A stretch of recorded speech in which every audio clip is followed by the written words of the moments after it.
All right, let's do our 2025 predictions for biggest business winner. Freeberg, why don't you start us off? Biggest business winner for 2025. What's your prediction?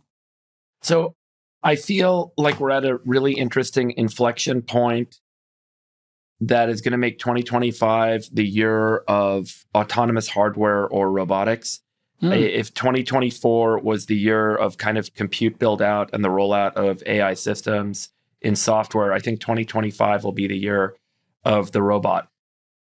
Chamath Palihapitiya predicts 2025 will be transformative for stablecoins, robotics, and AI. He highlights dollar-denominated stablecoins disrupting traditional payment systems like Visa, with rising transaction volumes and practical business applications. He also sees robotics going mainstream, with affordable autonomous devices like Unrise robots revolutionizing industries from agriculture to security. This marks a key moment for widespread adoption of autonomous systems. Lastly, Chamath emphasizes AI's growing dominance in big businesses, giving larger companies a competitive edge while driving demand for computational power, benefiting chipmakers like Nvidia. You know, there's a company, we just placed an order today, actually, out of China called Unitree. Gavin, have you looked at this company? Yeah, it's pretty wild, actually. It's an incredible business, incredible product. So their GO2 robot is $1,600, has an API. Here it is. You can run a payload on it. It's got LiDAR on it. It's got kind of intelligence guidance systems on it. This is the robot system that was used on some of those videos we looked at earlier this year where there were machine guns mounted to the back, and it was basically a new kind of field soldier. It's an autonomous field soldier. But really, you can use it in scientific applications. We're looking at using them in our on our test farms, where it can wander the farm and take images and report data back to us. And it's such a low cost at like less than $3,000. You can do some incredible things with it. So this business just raised a couple $100 million last month from mostly Chinese investors. It's a Chinese company. And I think that there's going to be, other similar type businesses. It kind of takes a long time for things to work, and then all of a sudden they happen faster than you could have ever imagined. I think this is going to be the year where we're all going to look at humanoid robots and autonomous systems and be like, oh my God, I can't believe this is here. So this could be the year of the big rollouts. What a good choice. It's such a great, strong choice for the biggest winner. And I think the quote you're looking for is, how did you go bankrupt? Slowly and then all at once. That's how these technology changes. And man, I would love to have one of these for the ranch to just run around and do the perimeter security. Sorry, Nick, pull up you guys got to watch this if you haven't seen it. Nick, find the video of the GO2 with the wheels on it, managing terrain. Oh, yes. And everyone thought this was a BS video, that it was like CGI, wasn't real. It was AI generated. But like, this thing is just incredible. Here it is. This is a real video of this thing. Yeah. And it can learn from an LLM too, right? Like a large language model could teach it how to do something. Yeah. Gavin, is this real? Like, what's your sense of this? Real. Yeah. Yeah. I want to get the G1, which is their humanoid robot. Yeah. So pull up the humanoid. It's really cool. Yeah. It's a little more expensive. Yeah. But yeah. I mean, $16,000 is the cost of a used Prius. Let's be honest. That's in spitting distance of being affordable for the middle class. So here's the G1. Look at this thing. 16 grand. And this thing, you can basically command it to do things for you in your house, or in your factory, or in your workplace. Oh, come on. I knew you would do it. Oh, come on. I was going to say, maybe we could get a poker dealer. Maybe Bo, I wonder if this thing could deal cards or open wine. Do you guys remember that robot that was on stage for our All-In Holiday Spectacular? The X1. That company? 1X? So my brother made an observation. He said, as soon as that robot came out, it's like everyone just wanted to abuse it.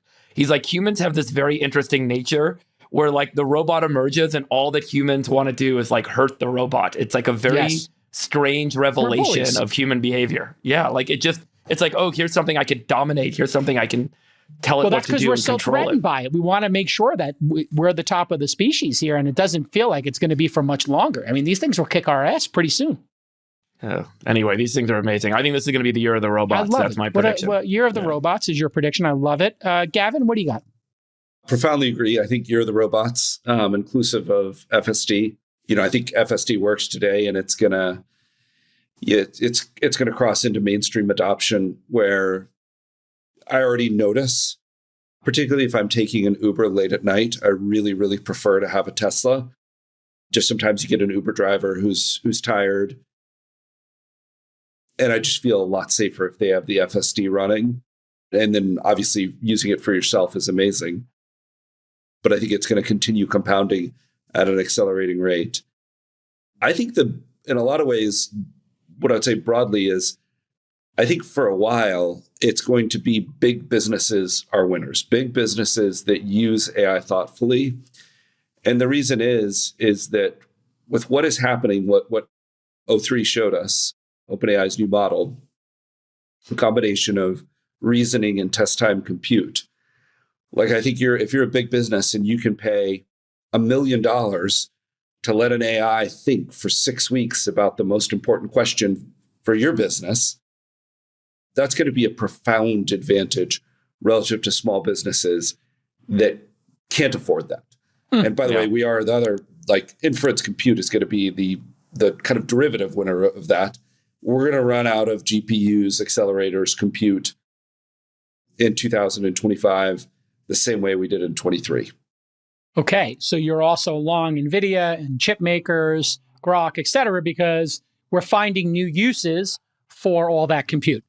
Absolutely. Okay, very good. Chamath, do you have a prediction for your biggest business winner of 2025, sir? I think the biggest business winner of 2025 are going to be dollar-denominated stablecoins. Ooh. I'll make 2 points. In 2024, 2 critical things happened. The first is that stablecoins essentially became uncoupled from crypto volatility, and it started to be used for wholesale useful functions in running businesses. And there's an image here that starts to show that. So independent of crypto volatility, what you saw were stablecoin usage just rising up and to the right. That's an incredibly important decoupling that happened in 2024. The second, and this data is still just trickling in, but it's an incredible stat. Stablecoin usage at the end of the second quarter of 2024 was about 1.1 billion transactions that summed to $8.5 trillion of transaction volume. If you compare that to Visa over the same period, it was more than double Visa's transaction volume. So I think what we have now is something that has fundamentally crossed a point of no return. Similar to how last year I thought that the big trend was going to be Bitcoin in 2024, I would say that the big trend in 25 is stablecoin usage. I think we're going to finally attack the duopoly of Visa and MasterCard. I think you're going to see an innumerable number of use cases that sit and use stablecoin rails. I think when Donald Trump becomes president, I think you're going to see him go after incredibly high credit card transactions and costs. You're already seeing cracks in consumer credit anyways because of these high APRs. All of this stuff is going to come to a head in 2025, I think. And I think stablecoins could quadruple or quintuple by the end of 25. I don't have to tell you, Jim Cramer is very excited for Jensen Huang of NVIDIA's keynote on Monday. As we all are, and Sarah, you said it, AI is in the spotlight again, but the stakes this time, they're higher than ever. This is users and investors alike are looking beyond the hype for those real-world applications. Now, the elements are there. As Sarah just said, kicking off the conference is NVIDIA CEO and AI kingmaker himself, Jensen Huang. During his keynote Monday in Vegas, he is likely to give a broad overview of the market and where we are at. Industry watchers, they're expecting a key GPU upgrade with the RTX 5000 series. That's based on the new Blackwell architecture that you've likely heard a lot about. NVIDIA shares are up nearly 7% over just the last session and a bit in anticipation of that keynote. Now, for the industry at large, the pressure is on for actual use cases like agents and devices beyond smart toasters and smart refrigerators, which seem to have become a staple of CES. People want more, though, especially as last year's high-profile AI releases, they ultimately underwhelmed. There was the R1 device from Rabbit and the Humane Pin. I don't know if you remember those, but both of them flopped. AI PCs, they were everywhere too, but shipments dipped last year and lackluster growth for the PC industry is expected this year. Now, adding to this sense of urgency is a trend that we talk about often on Tech Check. This idea that advancements in large language models are shifting the market now in a digestion phase where the focus has moved from raw innovation in those LLMs to integration, optimization, and scaling. Investors, they're becoming increasingly wary of ballooning costs tied to bigger and better models. They're looking for ROI in applications. Where better to look than CES? Another key battleground is agents, AI that is capable of thinking and acting on its own to complete tasks. Increasingly, those are being built into existing devices and ecosystems like smartphones, like the iPhone, not through new AI hardware. The last thing that I will note, guys, is that in recent years, CES has lost a little bit of its shine and relevance. Contributing to that has been COVID, the rise of cloud and enterprise software at a consumer conference, and gimmicky or incremental updates versus real groundbreaking innovation. So this year's really an opportunity for CES to revive its role in the age of AI as we get closer to those killer apps. We're still looking for them though. So CES, hopefully will showcase at least where some of those are heading. 2025 is set to be transformative, with robotics, AI, and stablecoins driving major shift.